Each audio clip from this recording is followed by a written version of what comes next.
कौन पे मते आज दिन सारा न खाई कोल्ड ड्रिंक्स पी के रहिबाको पड़ला जानिया लास्ट जाए देखंतु।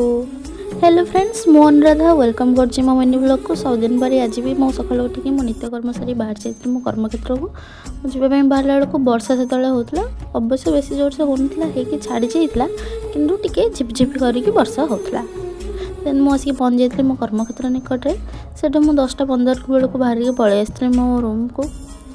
रूम रे आज पहुँचिकी मत सोयाबीन कषा कर सोयाबीन कषा कर सारी कि नहीं मो पेट एत जोर से खराब हो गला जे मु उठी ही पारिनी। रोषे करके बस केवल रखी ही देची। 3टा बेले थंडा टिके पी देकी मु बाहर थी मो कर्मक्षेत्र को जावाई। कौन करी मोर तो ड्यूटी छुट्टी नहीं ना। मो पाखे तो से गछ भाया डेंगा मिरर नहीं मुझे छोट मिरर कर्म चलाऊे। देन मो बाहर के पलि आसती मो कर्मक्षेत्र को जावाई। मुझे आसिक पहुँची जाइली मो कर्मक्षेत्र में। 8टा बेले बाहर की चली आसती किंतु कौन करी काली मोर एग्जाम अच्छी मन भी टी दुख हो। आपण मैंने जल्दी जल्दी सब्सक्राइब कर दिंतु।